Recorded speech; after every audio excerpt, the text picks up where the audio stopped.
오늘은 주제를 노력하지 않는 영재라고 잡아봤습니다. 제가 상담하는 과정에서 아이들의 지능지수가 높게 나왔다. 대부분의 경우 우리 사무실을 방문해서 지능검사를 진행한 경우나 아니면 다른 곳에서 평가를 받고 그 시트를 이제 가지고 와서 피드백을 원하는 경우, 많은 경우 지수가 이렇게 높게 나오는 걸 예상하지 못했다. 그리고 진짜 이거 믿을만한 건가요? 이런 이제 얘기를 하는 경우가 오히려 더 많습니다. 한간에 들리는 모든 부모들은, 특히 엄마들은 자기 아이가 전부 다 영재라고 생각한다, 이런 식의 얘기들이 과연 맞는가, 그런 의구심이 들기도 해요. 그 반대거든요. 실제로 이제 제가 사무실에서 만나게 되는 부모들하고 대화를 진행하다 보면 잘 납득이 안 된다. 우리가 보기에는 이 아이는 특별히 그렇게 대단한 영재가 아닌 것처럼 보인다, 평범해 보인다, 약간 빠른가 싶긴 하지만 그렇게까지 큰 차이가 나는 특출한 아이로 보이진 않는다, 그런 얘기를 많이 하거든요. 부모들 입장에서는 자기 아이는 뭐 그렇게 성장하지만 다른 그 또래 아이들이 어느 정도 수준인지는 잘 모르거든요.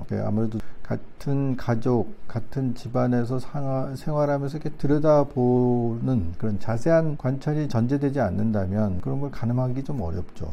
그러면 이제 여러 아이들을 들여다볼 수 있는 교사, 목교사, 그런 교육기관에 이제 일하는 분들은 상대적으로 여러 아이를 볼 수 있겠죠. 그런 경우는 확실히 차이를 인식하는 것 같습니다. 저희 이제 이든 커뮤니티 안에 부모들 중에는 실제로 교사나 교육기관에서 일하시는 분들도 상당히 있고, 그런 분들은 이 아이가 상당히 객관적으로 볼 때 차이가 난다라는 것 빨리 인식하는 것들을 제가 경험할 수 있습니다. 그렇기 때문에 기회가 좀 되면 내 자녀의 아이들과 같은 또래들이 실제로 어떤가, 어느 정도의 어휘력을 갖고 있는지, 기억력을 갖고 있는지, 학습 능력을 갖고 있는지, 개념을 파악하고 있는지, 이런 것들 객관적으로 비교해 볼 수 있는 기회를 갖는 것들이 실제로 아이의 상태 혹은 아이의 잠재력, 가지고 있는 선천적인 능력들을 가늠하는 과정에서 꼭 필요한 게 아닐까. 근데 사실 그런 기회를 갖기가 쉽지는 않죠. 그 다음으로 심층 상담 과정에서 고민스러운 내용들 중에 하나가, 이 아이가 지능이 높고 잠재력이 크다는 건 알겠는데 별로 노력하는 것 같지 않는다, 이런 느낌 혹은 안타까움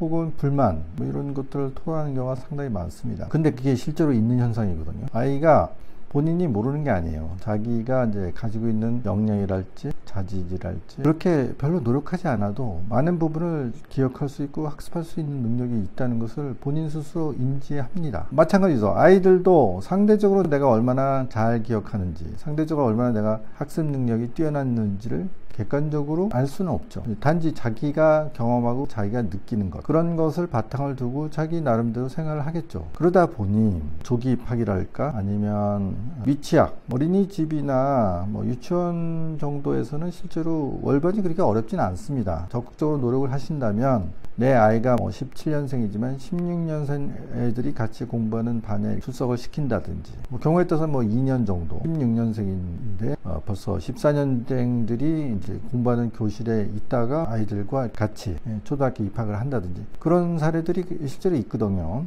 말하자면 공적인 실제로 교육기관에서의 생활이 시작되기 이전에는 그런 학습 재조정의 단계, 월반 형태가 이렇게 아주 어렵진 않습니다. 그런 것을 제가 강하게 권하는 이유는, 그렇지 않으면 그런 현상을 더 촉발한달까요? 강화시킬 위험이 있다는 거죠. 대체적으로 자기 또래 아이들한테 필요한 수준의 어떤 학습적인 내용들이 이 아이들한테 너무 쉽거든요. 그러니까 뭐 특별히 공부하지 않아도 충분히 할 수 있는 것들이기 때문에 노력할 필요가 없죠. 그리고 왜 더 해야 되는지도 이해가 안 되는 거죠. 상당한 차이가 있습니다. 흔히 지능지수 별거 아니다 그렇게 얘기하시는 분들이 꽤 많지만 그렇지 않습니다. 평균 100이라는 수준의 아이들과 100이 안 되는 90 혹은 90 이하의 아이들, 그리고 110 이상의 아이들, 상당한 차이가 있습니다. 기억력, 그리고 어떤 내용들을 제대로 이해하고 학습하려는 그 노력 사이에 편차가 상당히 있습니다. 특히 뭐 이든 커뮤니티에 참여하고 있는 가족들의 아이들은 뭐 아무리 통상 낮춰 잡아도 뭐 125 이상이 넘는 아이들이 대부분이기 때문에 실제로 이제 130이 넘는 아이들이 태반이죠. 그런 아이들은 평균적인 아이들하고 큰 차이가 있어요. 그걸 수치적으로 딱 떨어지게 얘기할 수 있을지 모르지만 간단하게, 예를 들어서 어떤 한 단어를 익히고 기억하고 자기가 쓸 수 있다, 이런 정도로 하기 위해서 그 단어에 노출되어야 되는 최소한의 어떤 노출 횟수가 큰 차이가 있어요. 평균적인 아이들, 미국 쪽에서의 어떤 실험 결과는 뭐 17번 정도는 돼야 된다. 그렇다고 해서 뭐 하나의 단어, 뭐 예를 들어서 스쿨은 학교야 뭐 이렇게 단순한 단어라 하더라도 그걸 기억할 때 스쿨은 학교 이렇게 해서 7번 외운다고 해서 외워지는 것이 아니라 스쿨은 학교라는 걸 한 번 기억하고 잊어버리고 또 한 번 또 다시 기억하고 잊어버리고 그런 과정이 평균적으로는 16번 정도 돼야지 기억이 된다는 얘기죠. 그런데 최상위 10% 정도 되는 뭐 지수로 따지면 한 120 정도 되는 애들은 뭐 8번이면 되는 거고 130 정도 되는 2% 정도 되는 아이들은 4번 정도면 기억하는 거로 봐서는 상당한 차이가 있습니다. 그리고 100 정도의 지수를 갖고 있는 애들은 평균이거든요. 그러면 전체 인구의 절반 정도는 100이 안 된다는 얘기고 지수 한 90 혹은 80 정도 되는 아이들은 훨씬 더 많은 반복적인 노출, 학습이 필요하다는 얘기입니다. 그런 아이와 120, 125, 130 이런 아이들하고의 차이는요 생각보다는 큰 차이가 있어요. 그러니까 115에서 85 사이의 인구가 전체 인구의 70% 정도 된다고 한다면 대다수의 아이들보다는 이 125, 130 정도 되는 아이들은 그 절반 혹은 3분의 1, 4분의 1의 노력만으로도 비슷한 정도의 학습 효과를 얻을 수 있다는 얘기입니다. 그러니 아이들한테 주어진 과제가 상당히 기본적인 수준이라면, 통상적인 수준이라면 하나도 공부를 하지 않아도 학습 성과를 얻어내는 게 전혀 어렵지 않다는 것이죠. 그런 상태에 있는 아이가 그런 생활을 몇 년을 하게 되면 당연히 노력하지 않는 모습, 전혀 열심히 하는 게 없어요. 혹은 뭐 진지하지도 않아요. 매사가 장난이에요. 설렁설렁해요. 하는 둥 마는 둥 해요. 하나도 안 하는 것 같아요. 그렇게 비춰줄 수가 있습니다. 그래서 학습 재조정이 상당히 이 아이들한테 유효한 접근 방법이라는 얘기 말씀을 드리는 거예요. 적어도 저학년 아이들 혹은 미취학 아이들에 있어서는 그 1년의 차이가 학습의 요구량이라든가 혹은 추상적인 정도의 그 높이가 상당한 차이가 있기 때문에 1년이라도 학습 재조정을 시켜주면 월반이든 조기 입학이다 경우에 따라서 조기 졸업 이런 것들을 시켜주게 되면 아이들한테 주어져야 되는, 기본적으로 주어져야 되는 학습의 양 수준이 상당한 차이가 있다는 것입니다. 이제 그렇게 됐을 때 아이가 통상적인 수준에서의 학업에 대한 진지함, 노력은 약간의 집중도를 필요로 하게 됩니다. 그런데 그런 아이들 차이를 모르고 있을 때 아이가 그냥 통상적으로 보통 아이들이 다니는 학교를 다니면서 보통의 생활을 했을 때 별로 노력을 기대하기가 어렵게 되는 거죠.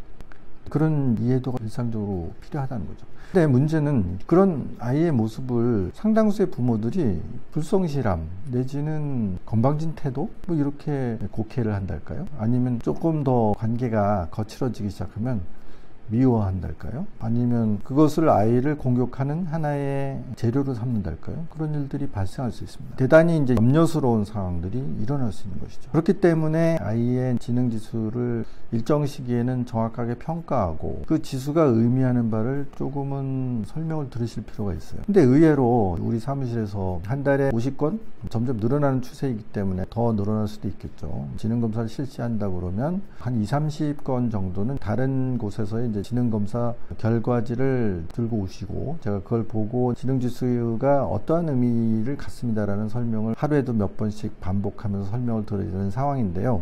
제가 반드시 물어보거든요. 어떤 피드백을 받으셨습니까? 지수가 이렇게 높게 나온다면 지수가 이렇게 높게 나온다는 것이 어떤 의미인지 정확하게 설명을 받으셨습니까? 꼭 물어보면 그분들이 무슨 얘기를 들었어도 잘 기억하지 못하실 수도 있고 아니면 그 얘기를 진지하게 신뢰하지 않을 수도 있어요. 그렇긴 하지만 사실은 구체적인 피드백이 상당히 약하다는 느낌을 제가 받거든요.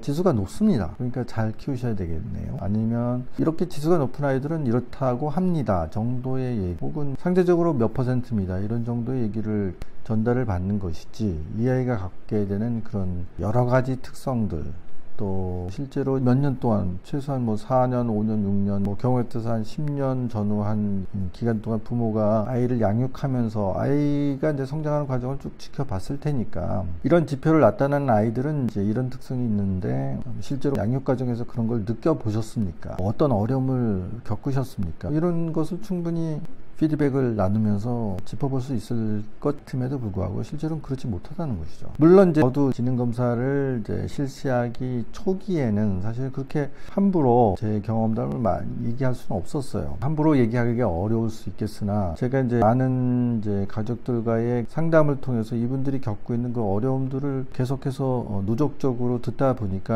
이 부분은 분명히 이해를 해야 되겠네. 이 부분은 분명히 잘못하면 안 됩니다. 라는 중요한 관련한 포인트들이 있거든요. 이제 그런 것들을 제가 얘기하려다 보면 상당히 시간이 길어지기도 하고, 또 그렇게 되는 이유는 그만큼 그 피드백을 받는 부모님들이 강한 공감을 나타내기도 하고 실질적으로 도움이 된다라는 그런 반응을 보이기 때문에 그런 얘기들이 점점 내용이 많아진달까요? 풍부해진달까요? 뭐 깊어진달까요? 그런 작용이 일어나는 게 사실입니다. 그래서 적어도 영재성 발효알기라는 이 책에서 언급되어 있는 몇 가지 요소들에 대해서는 한 번씩 일독을 하시고, 또 글자 뒤에 숨겨져 있는 의미들을 한번 곱씹어 볼 필요가 있습니다. 그리고 실제로 부모님들이 이 아이들을 양육하면서 일어나는 여러 가지 어려움들 혹은 의문점들과 이 내용을 대비시켜 가지고 한 번 정도는 해석할 필요가 있습니다.